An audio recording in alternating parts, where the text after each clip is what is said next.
Muy buenas tardes tengan todos ustedes. Buenas Mi tardes. nombre es Luis Fernando Guevara. Ahora vamos a cambiar de idioma, de sabor, a español ahora. Este, este es un webinar sobre la vida de San Pedro de Jesús Maldonado Lucero, santo y mártir mexicano, además caballero de Colón, que murió en 1937, hace 44 años ya. Fue martirizado por sus verdugos en Chihuahua, México, que eran autoridades locales del estado de Chihuahua. Y bueno, él fue miembro fundador del Consejo 2419 Alfonso Briones en la ciudad de Chihuahua, que como nos platicará el padre, cumple 100 años este próximo diciembre, mes de diciembre. Muchos aspectos de la vida y del ministerio del padre Maldonado son comparables a aquellos del beato Michael McGivney, y que es el sacerdote de Connecticut que fundó Caballeros de Colón en 1882.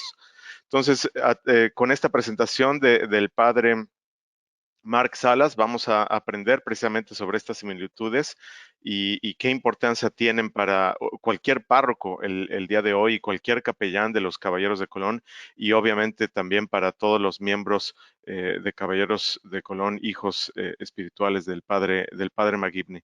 La presentación ya fue en inglés en esta primera hora, ahora será en español y estará grabada para quien quiera verla, y la podrán ver en el centro de peregrinación Beato Michael McGivney. Muy bien, a lo largo de la sesión obviamente pueden mandar sus preguntas, por favor. Y les presento al padre Mark Salas, que es sacerdote de la diócesis de El Paso, Texas, y capellán asistente del Consejo de Estado de Caballeros de Colón de Texas. Padre, pues muchísimas gracias por su tiempo. Encantado de poder acompañarlo y pues bueno, pues estamos todos listos y listos para escuchar su presentación sobre la vida de este gran santo, de este gran sacerdote todo, y su testimonio que nos dio con su muerte. Pues muchas gracias a ustedes, Luis y a Peter, por haber hecho esto posible, ¿verdad? Y qué dicha que uno de los sacerdotes que se ordenó en nuestra tierra y celebró sus misas diarias aquí antes de regresar a su cantamisa en la ciudad de Chihuahua, ah, se ordenó aquí, es uno de los, no solo, como dice mártir, pero también es fundador, miembro fundador de un consejo en Chihuahua en medio de la persecución. So, vamos a ver cómo el amor de un presbítero, un párroco diocesano, ¿verdad?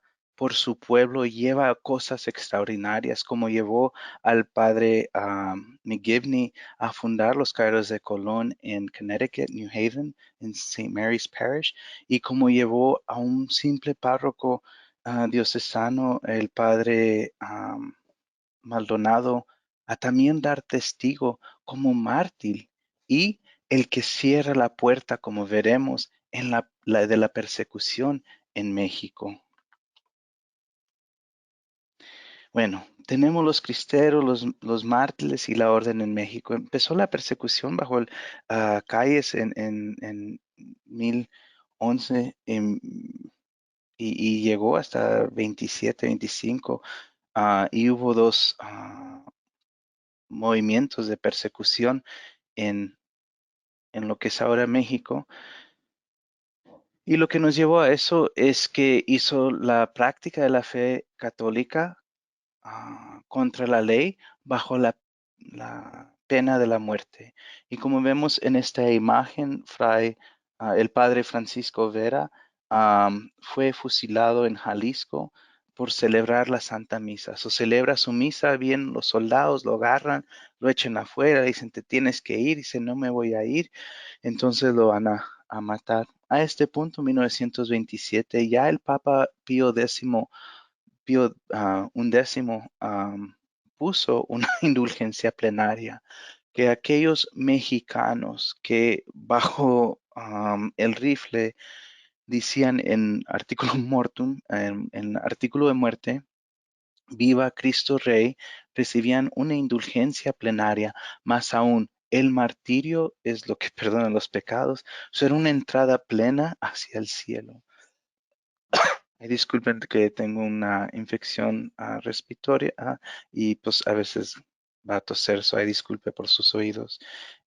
Vemos entonces aquí que fusilan a los sacerdotes, fusilan a los miembros. Hay muchas imágenes que se pueden encontrar en la red del internet, gráficas, ¿verdad? De lo que hacían con los cristianos y las cristianas, las monjas y los sacerdotes y los obispos. Entonces, lo que pasa es que entran los comunistas, entra calles y ve que el poder no reside en el gobierno mexicano. Hay mucha corrupción, incompetencias, el dinero no está bien administrado, pero ¿quién está organizado? ¿Quién tiene el corazón del pueblo? ¿Quién tiene toda esa organización en proceso? Es la iglesia. Y entonces el poder que reside en la iglesia, la codicia, calles y la quiere destruir porque no la puede tener. Y porque todos ven que es falso el comunismo, los gentes de la masónica, este, no, no hay dignidad en eso. Entonces lo rechazan y empiezan los cristeros, especialmente en el sur. En el norte, el arzobispado en Chihuahua no realmente permitió, especialmente en la segunda ola de persecución, ser partícipes de los cristeros. Y tienen que hacer una decisión, y no nomás es el papá, involucra a toda la familia, a las esposas, a las hijas, a los hermanos, y incluso este joven de 14 años, ¿verdad? Luis es uno de los santos de nuestra iglesia, José Sánchez, que murió. Y tiene una historia bellísima. Podemos dar otra presentación otro día, ¿verdad, Luis? Eh, sí, Sobre este bello joven mártir que ni tenía los 18 años para ser caballero de Colón, pero ya dio testimonio de la fe. Pero ahí, como, padre, si me permite una nota, claro, eh, eh, José Sánchez del Río es de la ciudad de Zaguayo, Michoacán, y precisamente ahí también hay un consejo de muchos años de Caballeros de Colón. Y bueno, pues ellos estuvieron bastante involucrados en ayudar a que a que saliera la causa de canonización de este niño santo, que precisamente la frase con la que salía a arengar, a motivar a más personas a que defendieran su fe, era que nunca había sido tan fácil ganarse el cielo. Así que sí, sin duda podríamos pasar aquí otra hora solamente dedicada a él, pero continuamos con los mártires, padre. sí, y vemos ahí que en la bandera ah, tienen el águila abajo, pero sobre el gobierno, sobre el águila, sobre la azteca y la historia de México, Santa María, mamá de Guadalupe, mamá morena, el Tepeyac, y ella es el símbolo para los cristeros. Y las medallas que usan ellos no son de ganancias y guerras, pero tienen medallas de santos que usan y cruces que se ponen para decir, así se gana la fe, la salvación, la dignidad, el valor y, y no sé, la vida en pleno, ¿verdad? Así Y es, la imagen de Guadalupe representa la identidad del mexicano. De hecho, usted había mencionado que el padre Miguel Hidalgo, padre de la independencia de México, precisamente salió con una imagen de la Virgen de Guadalupe a convocar a a la guerra de independencia. Y bueno, dentro de la misma Revolución Mexicana, que fue unos años antes de la Cristera, uno de los revolucionarios, los zapatistas, andaban con la imagen de la Virgen de Guadalupe. Entonces, para el mexicano, obviamente, es un gran símbolo de unidad y de identidad. sí. No, y es cierto que, y para México en particular, no estoy seguro de las otras naciones en Latinoamérica donde se encuentra la orden, pero en México nuestra historia siempre fue acompañada por los presbíteros, desde Así Bartolomé de las es. Casas en Perú, y Tata, Vasco, Tata Vasco. Vasco, Sí, siempre. veían por los indígenas, veían por el mestizo, veían por el mexicano y el español, siempre traían la fe, y desde Miguel Hidalgo, Morelos, siempre, pero en la revolución de calles y los comunistas y los masones no estaban los presbíteros e incluso eran enemigos desde de lo que dicen según ellos el gobierno mexicano real, y por eso no les pueden apantallar, ¿verdad? Siempre han estado los presbíteros desde antes de nuestro nacimiento como nación, cuando éramos territorio español, desde cuando en nuestra dependencia hasta en nuestra libertad en Puebla, ¿verdad? De los franceses. So, qué bello, ¿verdad? Que están tan unidas la religión y el patriotismo, no sé, Así es, sí, exactamente. patriotismo, ya, está. am, Dentro de todo eso, están los cristeros, están los mártires, y la orden está viva en México. Y en medio de todo esto, se forma el Consejo de Chihuahua, y el previo diputado de Chihuahua es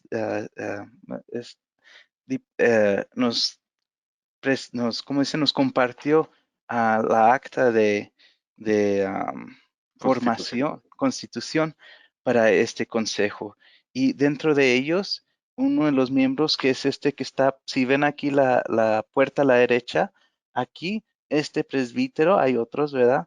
Pero este presbítero es Padre Maldonado. En 1922 tiene 4 años de ordenado, y se ha inscrito en medio de la persecución como uno de los 11 presbíteros que fundó Consejo 2419 en Chihuahua. Y nunca he visto una acta de constitución con 11 presbíteros. Y no solo eso, entre ellos un santo, y dentro de ellos un santo como mártir diocesano por su pueblo. Hay muchos que mueren mártires en China, en Japón, en Vietnam como misioneros. Ujú. Él en su casa ah, murió como mártir en un país católico. Y lo bello, Luis, que vi de esto es que desde 1922 esta acta fue escrita en español desde Connecticut, y está firmado por el que era entonces nuestro caballero supremo, James Flaherty. oh, Flaherty. Y, y no sé, o sea, son bellos, y que el 17 de diciembre ustedes van a cumplir 100 años, y ya Sí. tienen, dentro de 100 años, ustedes ya tienen un mártir canonizado en su roster. Qué bello. Es Que impresionante. A mí siempre me ha impactado que la Orden de Caballeros de Colón tiene el regalo de, en el número, solo en el número de santos, que ni siquiera órdenes religiosas tiene. Y hay otros muchos mártires que ni siquiera se ha iniciado su causa, que de hecho otro también del estado de Chihuahua, que en fin, es verdaderamente un testimonio de lo que está llamado el laico católico, y en especial aquellos de nosotros que compartimos la vocación de Caballeros de Colón a vivir y también dar testimonio de. Sí. Bueno, una de las cosas que me recuerda eso, Luis, una de las cosas que dijo Peter cuando estaba hablando con él y formando todo esto, dice, los caballeros de Colón son una catequesis en la Sí, caridad de Cristo. sin duda. Peter, I was just saying that when we were speaking, you talked about the Knights of Columbus as a catechesis in charity. And so we're hijacking that and using that in the Spanish presentation. Um, este, y qué bello, como dice Luis, porque es la caridad como nos ganamos el cielo, y es el- la fundación, como vemos en nuestra ejemplificación ahora, que estamos basados en la caridad, por la caridad, porque es lo que nos lleva al cielo, y es la única ley del Nuevo Testamento, del Nueva Alianza que Jesucristo ha formado, nueva y eterna, en su sangre y en su cuerpo, al lavar los pies, que le dicen, amen como yo amo. Y ese fue el labor del Beato McGivney como nuestro fundador, nuestro párroco y nuestro ejemplar. Y por eso me imagino es lo que compadeció a alguien como San Pedro de Jesús Maldonado, poner su nombre públicamente en un documento durante la persecución pública en este acto. De hecho, padre, si me permite, hay un paralelismo con el padre McGivney. A mí, pues digo, reflexionando yo también como inmigrante aquí en Estados Unidos, eh, pensando en lo que muchas veces muchos padres de familia que son inmigrantes, pues lo que esperan de sus hijos que se traen pequeños aquí a otro país o que nacen aquí en Estados Unidos, pues normalmente los motivan a que tengan acceso a la educación que ellos no pudieron recibir en su país. Aspiran a ser el doctor, el abogado, el ingeniero y, y tratando de pensar lo que la familia del padre McGivney tuvo que vivir al venir a Estados Unidos como inmigrantes católicos, que también yo creo que hasta sufrían mayor persecución que lo que hoy sufren muchos católicos, si no es que similar, pero en aquel entonces no había tantas leyes que pudieran protegerlos. Pero el que como hijo de inmigrantes el padre McGivney escogiera el sacerdocio en contra de todo lo que promovía en aquel entonces aquella eh, sociedad puritana anticatólica, también habla del carácter y de la personalidad del padre McGivney, de que sabía bien, supongo que él también conocía la esperanza de vida de cualquier sacerdote de su época, así que no fue una decisión a la ligera, obviamente fue una completa entrega de sí mismo a esta vocación. Y bueno, pues aquí estamos hablando de un hombre que se entregó al martirio de una manera, nos va a platicar usted de cómo lo sufrió, pero hay otros como el padre McGivney que en el día a día, cada día ofreciendo su vida por aquellos a quienes atiende. Sí, muchas veces, como son presbíteros diocesanos, es una espiritualidad distinta, porque en esa mentalidad, hasta el Consejo Vaticano, la santidad se ganaba a apartarse del mundo, y si querías ser santo, te hacías presbítero. Si te querías hacer más santo, te hacías religioso, un fraile, un jesuita, un dominico. ¿Verdad? Los maestros, los entendidos, los de la sociedad, o sea, eso. Y si querías más santidad, te hacías un monje, y entre los monjes un cartujo, ¿verdad? Pero el padre McGivney y el padre Maldonado, lo opuesto, como dices tú, con los pies en la tierra de su pueblo encargado a ellos. Y velar como un pastor por la santidad, porque ah, ¿cómo se dice? El respeto del pastor está en la salud de las ovejas, ¿verdad? Porque dice, no, yo soy el buen pastor y todas mis ovejas anémicas o enfermizas o perdidas. Pues ese no es un buen pastor. Si tú tienes que contratar un pastor, vas a contratar uno que no tiene ovejas o están todas desvalidas y Claro. o uno que tiene ovejas grandes, bellas, saludables, que son de carne y de pelo Gorditas, bueno. dígalo padre, Sí, gorditas. gorditas, ¿verdad? ¿Cuál es el buen pastor? Y Claro. como ellos son párrocos, ven eso y ahí está la santidad. Y por eso no son cobardes. Aquí el padre Maldonado recibe la primera comunión. Aquí está como seminarista, ¿verdad? Y aquí está el artículo de formación del Consejo a Fray Alfonso Briones. Y entonces el padre Maldonado vive su vida como un presbítero, un pastor con ovejas grandes. A veces había sequías o había una plaga de chapulines que llegaban y se comían todos los campos y todo eso, echaban a perder desde la raíz. Y es un chapulín así grande, am, y cuando comen babean negro, ¿verdad? Y están en todo. Y nosotros en Chihuahua no nos los comemos, pero se comen todo el maíz, echan a perder la flor, echan a perder el betabel, todo lo que siembra uno, lo destruyen esas plagas. Pues el padre Maldonado iba, bendecía esos campos y en tiempos de cosecho siembra, cuando uno no, o de heladas, cuando uno no podía ir al pueblo a misa, él iba a celebrar misa en los campos, iba a confesar, iba a llevar la comunión si no tenía tiempo de decirle la misa, bendecía sus campos, incluso este fin de semana es San Isidro también, bendecía los campos y esos campos que él bendijo con la Eucaristía, con su bendición, con el agua bendita, muchas de ellas se salvaron de las plagas. ¿Verdad? Se comían las del vecino hereje, me imagino, que no dejaba al padre Maldonado celebrarle su misa. Y tuvo varios momentos de persecución que lo cazaban como un perro, escriben sus familiares, ¿verdad? Este es un libro, no conozco al señor Javier Contreras Orozco, este está en español, es el más completo de los que yo he encontrado y él escribe muy claramente, muy bello, muy de diálogo, ¿verdad? No es pura narración. Muy bien escrito, muy bien presentado por el señor Javier Contreras Orozco, para los que quieran leer este libro. No sé si todavía esté en publicación. If worst comes to worst, pues se los presto, ¿verdad?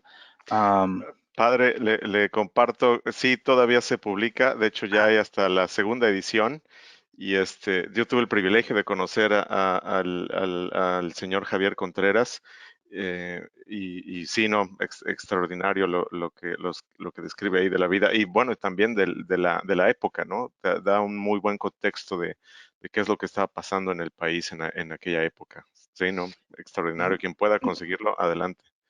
sí, y se lee como novela, no se lee como datos, ¿verdad? Am, bueno, dentro de eso, lo están cazando como perro y se iba a los campos y todo eso. Mi abuela es de la Regina, ella vivió hasta los 104 años y ella de niña, era niña de renta, era analfabeta porque fue la última de 11 hijos y a los 6 años ya no tenía ni energía ni dinero para mandarla a estudiar. So la rentaron y iba a lavar las casas.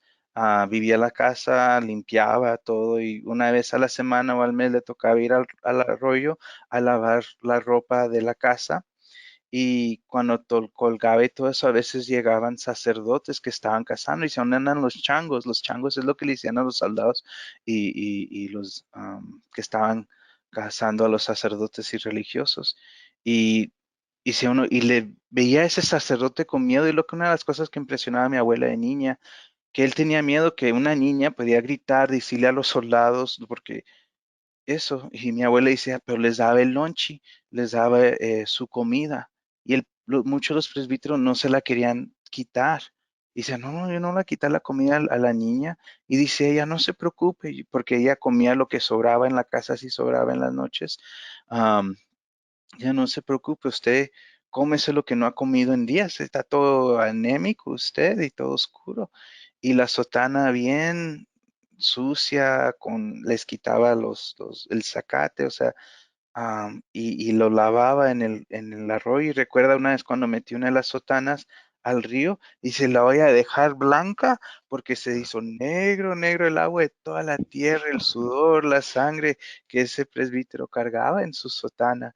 Y le lavó su ropa al presbítero, le prestó ropa de uno de los señores de ahí de la casa, colgó la sotana como si fuera falda para que se Mm, escurriera y se secara, y si vinieran los soldados, no, no, es una no niña lavando notara. ropa. Va. Y, y cuando dice ahí, cuando se vestían ya con su sotana seca, y qué bonitos se veían, qué alegres, con la cara y la cara limpia, el estómago lleno y la sotana puesta. Y Y ese es el que le aflama a mi abuela por 100, bueno, murió a los 104, tenía 6 años cuando empezó, supóngale que durante la persecución hubiera tenido unos 12 años. am, ¿Qué tal? ah, Ese amor por el presbítero, porque iba y les hacía una bendición y todo eso, y, y eso nunca se le olvidó. Y cada vez que veía un sacerdote, porque a veces estábamos en rancho, en la colonia de Palestina, y los sacerdotes estaban en María Auxiliadora en Chihuahua. A veces no venían y mis tíos pues se enojaban y mi abuela nunca decía, Mm, no, el sacerdote es singular y ustedes no entienden porque no saben y pues cómo. Yo sí, de niña, imagínense hacer ese testimonio, lavarle la sotana, alimentar a uno que está perseguido, pues cómo no van a formar parte del consejo de la orden, cómo no van a amarlos.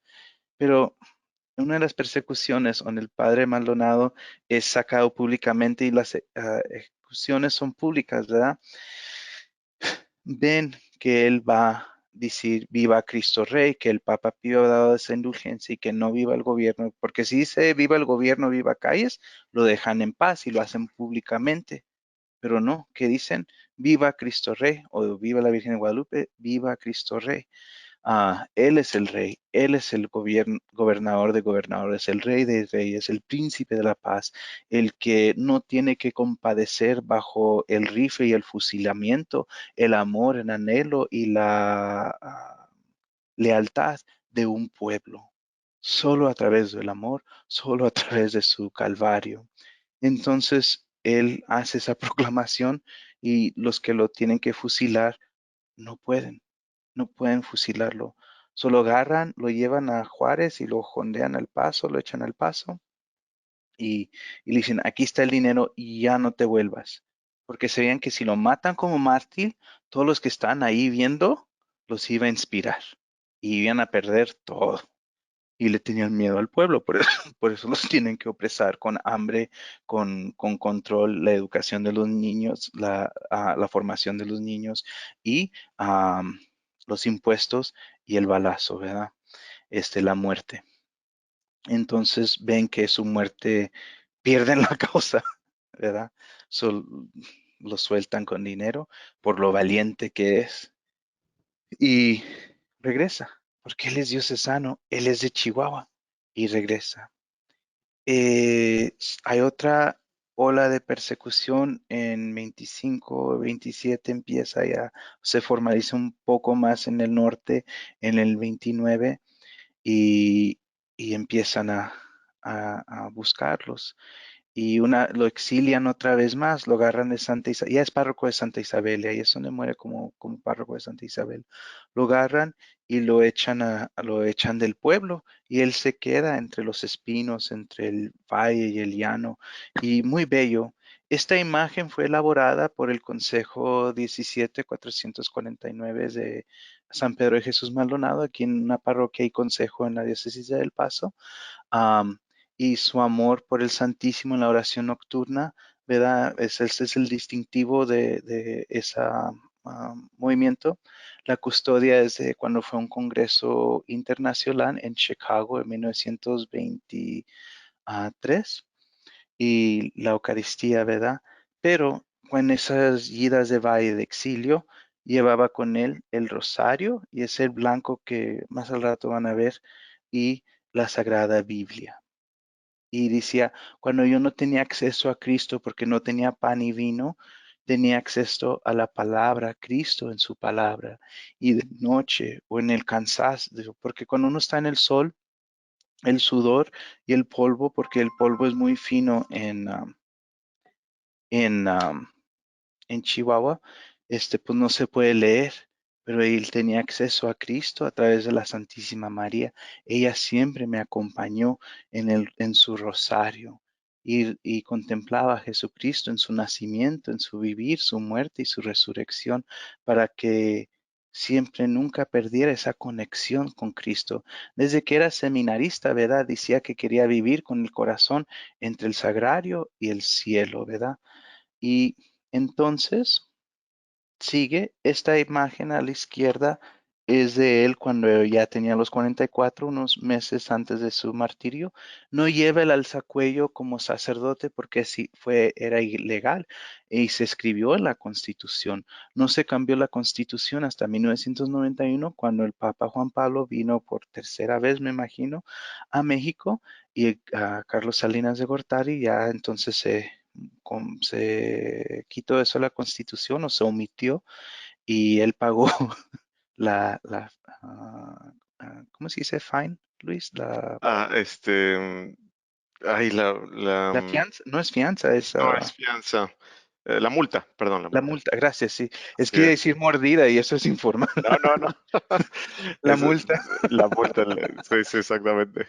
De hecho, Ah, padre, si me permite añadir, andaban, también el padre Miguel Agustín Pro es famoso porque se vestían como, bueno, pues como cualquier otro ciudadano, mm, también porque verdaderamente ellos andaban en la clandestinidad y para poder llevar los sacramentos a toda la gente que participaba de ellos, que buscaba y esperaba a los sacerdotes para que les ofrecieran los sacramentos, pues obviamente esto era también testimonio de que no andaban buscando ser mártires y que los mataran en cualquier momento. Ellos también andaban con algún disfraz para que no los detectaran, ¿no? Cuando estaban ya en las ciudades, pero como usted dice, en realidad, y en particular el padre San Pedro Jesús Maldonado vivía a Salto de Mata, en la sierra, y celebraba por allá escondidas, y cuando bajaba al pueblo o a la ciudad a dar los sacramentos, iban de civiles, así es. sí, y la razón que mi abuela encontraba presbíteros con sotana es que la ley canónica decía el presbítero siempre tiene que vestir su sotana, se tiene que identidad como persona pública en su oficio público para que todos sepan, ahí está un sacerdote, él me puede ayudar, él me puede absolver, él me puede dar los sacramentos. Y sí me ha pasado. Antes que era presbítero y ya como presbítero, que escucho confesiones en los aeropuertos, en los aviones, en el mercado, hago unciones, he arreglado matrimonios donde, bueno, deme estos documentos, aquí están mis datos. Y por eso, pero el Papa Pío X hizo una excepción a la iglesia en México. Ah, Para que no tuviese que usar la sotana e ir clandestinamente para promulgar, sanar, profundizar y alimentar la fe de los católicos. Entonces, ya en el 37, lo que empiezan a hacer los comunistas, ya empiezan con los niños. Las escuelas les están indoctrinando en el comunismo, socialismo, la masónica y el ateísmo. ¿Verdad? así es.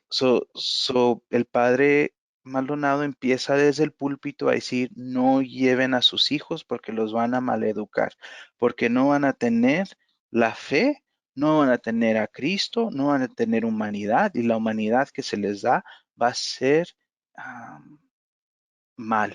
No, no va a ser vida, va a ser un, un falso Error. idealismo, un error profundo de lo que es la humanidad, el amor, la caridad, porque dicen que todos somos buenos y todo eso, pero no, y él explicaba en los mismos artículos del comunismo cómo esos falsos socialismos no llevaban a la libertad verdadera. Y entonces, esa escuela no iban los niños. Y en sus parroquias en Santa Isabel, los niños no iban a la escuela, empezaron a formarlos en la casa con las matemáticas, la literatura y todo eso. Y se enojaron. La escuela en Buquías se quemó y le echaron la culpa a él por haber predicado lo que predicó en el púlpito. Y entonces ya lo tenían por orden de arresto de prensa y a presión. Y entonces es cuando se fue a esconder. Y el miércoles de ceniza de 1937, que fue el 10 de febrero, lo traiciona uno de sus amigos, se llama Gerardo, y le dicen, está en este ranchito aquí, y van y lo buscan y lo agarran, ¿verdad? Y las mujeres empiezan a pelear y dicen, no, no, no, no, déjenlo. Los hombres están en el campo y él se queda a proteger las mujeres y llevar los sacramentos y ayudaba con los pobres. Si había un viudo, un huérfano por viuda, por la persecución, por cosas que les pasan en el campo y en la vida. Él administraba los bienes de la parroquia y de las familias y los conocía a todos. Es la cosa con un presbítero, ¿verdad? Él conoce toda la gente más que el alcalde, más que los caciques, o sea, él conocía a todos y todos les confiaban. Y eso, Si me permite añadir ahí, padre, justo lo que usted dice, los relatos, sobre todo de miembros de la adoración nocturna de ese día, también mencionan que varios de los que fueron a apresar al padre, a los que acompañaban al grupo de los agraristas, había policía rural, policía montada, que varios de los que estaban participando en ese grupo llevaban la cruz del miércoles de ceniza en la frente. O sea que sí, como otros mártires, incluso el José María Robles Hurtado de Jalisco, Mm. él le quita la soga a su verdugo, y le dice para que no se manche las manos de sangre, compadre. Él le había bautizado al niño. O sea que, sí, como usted dice, el padre conocía a todos ahí y era verdaderamente una en fin, pues le deja ver todo lo que estaban siendo verdaderamente manipulados por el gobierno, ¿no? Controlados por el gobierno. Sí, y eso es algo que todavía sigue en la fe. Aquí en la presa de Fort Bliss, este, vienen muchos, presidio de Fort Bliss, niños que no están acompañados, muchos son de Guatemala y había crecido el encampamento de 5,000 niños y cuando me dejaban, iba yo y escuchaba confesiones horas y horas. Cada recámara o cámara tenía 500 niños. Wow. Y llegaba yo y el que era consejo, ¿verdad? The health counselor decía, no, aquí no hablan esto, no saben nada y hacen un anuncio. Está un sacerdote católico escuchando confesiones, si quieren, está ahí en la esquina. Y había un cuartito donde había privacidad y no me dejó usarlo porque ese era el social worker. Bueno, so me puse afuera enseguida de las camas y puse una silla y otra y se formó la línea. Y se enojó tanto ese hombre. Yo he estado aquí, les digo que estoy para ayudarles. Que les puede ayudar y hablan con él. Wow. Y, y la niños de pues 11 a 17 años y la cruz que han llevado y cómo se desahogaban con un sacerdote, con alguien que lleva hasta el cuello y el poder de las órdenes y escuchaba confesiones 6 horas a la vez en cada campamento, lo que me dejaba el gobierno. Y ya me quitó eso después de unos meses. Am, pero sí, o sea, el presbítero todavía tiene esa cruz, esa belleza, ese confianza del pueblo de Dios y en la juventud, digo, niños de 14 a 17 años de Guatemala. Y es por el testimonio de los sacerdotes Ujú. No sé, pues no me de van a los conocer de, misioneros. de alguien más. Así es. Y entonces es aprensado el padre Maldonado el 10 de febrero de 1937. Lo encuentra en el ranchito.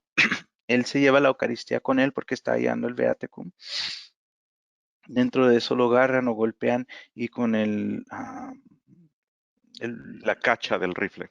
la cacha del rifle, le dan contra la cabeza varias veces. Dentro de ellas, en el lado izquierdo, le quebran esta parte y le rompen aquí hasta el punto del ojo y se le sale el ojo izquierdo. Y tiene los dientes quebrados y la quijada un poco suelta. Todavía puede hablar y cuando se le dio ese golpe en particular, se le soltó de su persona el relicario donde llevaba todavía 2 hostias por llevar la comunión. Y uno de los verdugos lo vio, lo agarró y dijo, trágate esto, padre. Digo, trágate esto, perro. Y Qué, qué bello para un mártir de la iglesia recibir el viáticum, porque como el bautismo, cualquier persona puede administrar el viáticum, la última comunión. Y más importante que la última absolución, más importante que la última unción de los enfermos, es la última comunión. Y y que un verdugo agarra esto y sin saber le da la Eucaristía y él come la Eucaristía mezclando el cuerpo de Cristo no con su saliva, no con su sudor o llanto, pero con su sangre que se está derramando por amor a Cristo y por odio a Cristo de parte de los verdugos, ¿verdad? Y miedo porque no pueden controlar la gente, porque este amor de Cristo no los deja opresar a la gente, la dignidad que Cristo les da no los pueden controlar, no los pueden entorpecer, no los pueden manipular. Y entonces lo llevan a Santa Isabel a pie, descalzo, y él está rezando, las señoras están caminando con él, lo están empujando, lo están golpeando, se cansa, no le dan agua, ¿verdad? Y en Santa Isabel ahí lo dejan tirado y pues ya por fin agarraron al que tenían que apresar, que empezó el fuego en la escuela, que no lo empezó, pero es lo que le echaron la culpa. Y entonces se ponen a tomar y están tomados. Una de las mujeres llega a Chihuahua y agarra un cambio de médico para llevarlo al hospital. Y entonces lo llevan al hospital. Ahí en Chihuahua sigue en agonía. Ya como ven aquí en la imagen de abajo a la derecha, es en su cama, lo envuelven en sábanas y ese lado, por eso tiene aquí tapado, es donde está abierto y el ojo lo tiene perdido y está hinchado. Como ven, él es más arrugado, ¿verdad? Pero lo de tanto golpe se le hincha el cuerpo, los labios lo tiene roto y ahí es, así es como fallece. El arzobispo escucha que el padre Maldonado ha sido golpeado y está agonizando y manda dos presbíteros en la mañana y ya el 11 de febrero a las 4:13 es cuando se duerme en el Señor el padre Maldonado. Y una de las cosas bellas de eso es de que unos días antes, una semana antes, tuvo un sueño y le dijo a sus amistades, a las mujeres, le dice, am, tuve un sueño muy, muy raro. Vi a Mamá Guadalupe, vi a Cristo Rey, vi a todos los ángeles y los santos y mártires y se oía a todos diciendo que viva la Virgen de Guadalupe, viva Cristo Rey, viva los mártires de México, viva Pedro Jesús Maldonado, el padre Maldonado. Y él pues se extrañó y no tuvo ese sueño varias veces, nomás una o dos veces, pero lo conmovió a decir, bueno, se me hace que ya va a ser tiempo y sí, cuando ya por fin se duerme en el Señor, el padre Maldonado, am, escucha a todo el pueblo, es conocido por todos, es amado por todos, él es muy activo, muy dinámico. Y la Acción Católica, ¿verdad? Uno de los grupos de jóvenes a través de la oración nocturna y todo eso, se movilizan. En esta segunda ola de la persecución, el arzobispo de Chihuahua prohibió a cualquiera ser cristero en su diócesis bajo la pena de excomunicación. No había cristeros tan activos en Chihuahua por obediencia al arzobispado. Por lo que sí había era la Acción Católica. Y lo que esos eran jóvenes que ya crecieron en joven adultos, y hombres, ese día, aquí están cargando su féretro, al escuchar que el padre Maldonado había fallecido, que había sido puesto a muerte tan cruelmente por estos verdugos, no fueron al cacique, no fueron al palacio gobernal, no fueron a las cortes, no fueron a las cárceles, no fueron a las barracas y donde estaban los soldados, a los presidios. Llegaron y entraron a sonar las campanas de todas las iglesias. Entraron en números a todas las torres, a que todas las campanas por todo Chihuahua sonaran porque ya, la muerte de su querido padre era lo suficiente. Su sangre derramada, cada golpe del rifle, ya. Y entonces es como termina por fin en 1937 con el último derrame de sangre de un presbítero, miembro de nuestra orden. am, y suena por fin. Las campanas se habían quedado silenciosas desde 1920, cuando la primera ola de la persecución empezó en el norte, en Chihuahua, y no habían sonado por 17 años y ya con la muerte del padre Maldonado, ¿qué más? Pero qué bello, ¿verdad? Que bajo la obediencia del obispado no nos llamó a las armas, sino a la fe y la santidad, y que más fuerte que cualquier balazo, golpe, grito o destrucción del gobierno fue las campanas de todos los campanarios en Chihuahua a la muerte de su querido y amado presbítero diocesano Pedro de Jesús Maldonado. Y entonces llegan todos al funeral. No hay cómo llegar, dónde, cómo. Y cuando van llevando el féretro a su lugar de descanso en el cementerio, la gente empieza a gritar y las campanas no dejan de sonar por día y medio. Tan suene, y suene, y suene, y suene, y se llevan turnos porque ya, ya, Father, sin I'm la... sorry to, I apologize for interrupting. Yes. We've got about 10 minutes left on our Oh, session. okay. Yeah, and okay. Thank you. I'll close up real quick. And we didn't get to the loves, but they're all there. No llegamos a los anhelos, pero ahí están todos. Y se los camino con ustedes por ellos rápidamente. Suenan las campanas y llevando el féretro al padre el padre Maldonado a su entierro, después de su exilia, era este, viva la Virgen de Guadalupe, viva Cristo Rey, viva los mártires de México, viva San Pedro, digo, viva el Padre Pedro de Jesús Maldonado. Y por todo en el de Profundis se clama eso. Y entonces los anhelos diocesanos, los anhelos que todo padre párroco como el padre McGivney y el padre Maldonado, es ese anhelo por esa vida diocesana. Cuando primero se interrumpieron sus estudios de seminario, el padre McGivney fue a cuidar a su familia cuando murió su papá.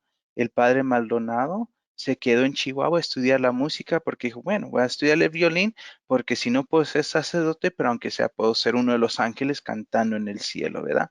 Pero regresó al seminario cuando se bajó la primera ola de la persecución y luego ya recibió la ordenación en Chihuahua porque su arzobispo estaba enfermo. Y un mes después, el 11 de febrero, que es el mismo día cuando muere, bueno, 19 años después, y también ese anhelo por la evangelización. Él formó parte del primer consejo en Chihuahua, uno de 11 presbíteros, y su gran caballero, ¿verdad? A Leonardo Gutiérrez, y ellos tenían su documento, y desde entonces están hablando de la dignidad de la mujer, esta propatria ejemplar del periódico, habla de que van a tener la misa crismal en Chihuahua y que ir a hacer eso. Y también por la oración nocturna. Como ven aquí, tiene su distintivo, su amor, porque él decía, si no amamos a Cristo en la carne, ¿cómo podemos? Y lo que ayudó la oración nocturna, él en su primer parroquia ayudó con las tarumadas que estaban bajo el alcohol y mucha violencia y todo eso. Para los de su pueblo decían, a estar malgastando el dinero en la cerveza, en la violencia, en las mujeres, en todo eso, y sus niños allá sin zapatos y sus esposas sin comida, sin hambre, y lo llegan y las golpean, dice, vayan mejor a, a a estar con el Señor y solucionen sus problemas. Y ven también su anhelo para la vida sacramental, porque en la vida sacramental esto era lo que él usaba, ¿verdad? Y este cáliz es uno que usaba cuando estaba escondido, porque si entraban los soldados o lo que sea, y hay un cáliz religioso, no solo a él, a toda la familia. So, él se escondía y encontraban eso, pues es para las velas. Y que vino, que era cristal, y se veía ahí la preciosísima sangre del maestro. Aquí, cuando se celebró en El Paso sus 100 años de ordenación, la Arquidiócesis de Chihuahua nos prestó eso. So, aquí está el rosario que usaba, estaba quebrado y lo arreglaba y se le seguía quebrando y se le quebró ya después de haber fallecido. Su distintivo como oración nocturna, el manípulo de una misa que él usaba para celebrar la misa, una campanita que usaba cuando llevaba el sacramento, le gustaba a los niños, ¿verdad? Ayudarle al padre como cualquier niño le gusta ayudar a su mamá o a su papá. Y dice, pues tú suena la campana.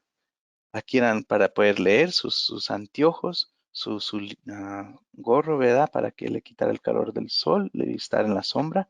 Y estas estampillas, este es cuando fue hecho venerable y se abrió su causa. Este es cuando fue declarado beato en los 90, en el 91. Y este fue, como es miembro de nuestra orden de caería de los caballeros de Colón, este forma eso. Y entonces el amor y el anhelo hacia los pobres es lo más importante porque quien acude a los santos y ven aquí donde se enterró primeramente todavía van los pobres a llevarle flores, a llevarle imágenes, a llevarle oraciones. Y qué bello eso. Y entonces eso deja nuestro legado para nuestros presbíteros, porque el presbítero del consejo es el párroco y qué es la vida que él necesita, qué apoyo necesita de nuestros caballeros, gran caballeros y nuestros consejos para que ellos puedan llevar a Cristo a todas las naciones. Esta es la parroquia, este es el consejo 1744-9, San Pedro de Jesús Maldonado, los dos nuevos miembros de ellos. Este es cuando se bendijo la imagen por Don Mark, Monseñor Sites. Aquí estamos, aquí está un digno servidor de ustedes. Y esta es la imagen que se elaboró para el mártir. Pero muchas gracias a Peter y a Luis. No sé si hay algunas preguntas que podemos hablar o Mu- compartir. Es mucha información, yo sé. Muchísimas gracias, padre, ¿no? Impresionante. Y qué hermosa es esa pintura de San Pedro de Jesús Maldonado. Yo creo que habrá que sugerir por aquí que emitemos nuevas imágenes, nuevas estampitas de oración de este santo, pues para seguir dándolo a conocer, su vida pues sobre todo para seguir invitando a más hermanos, y sobre todo hispanos, que compartan un poco de esta historia de México en su familia, que se unan a Caballeros de Colón para poder seguir llevando a cabo para seguir llevando este testimonio de amor, de caridad, de entrega cotidiana. No sé yo creo que eh, Peter, I don't know if we have any question from the public in particular.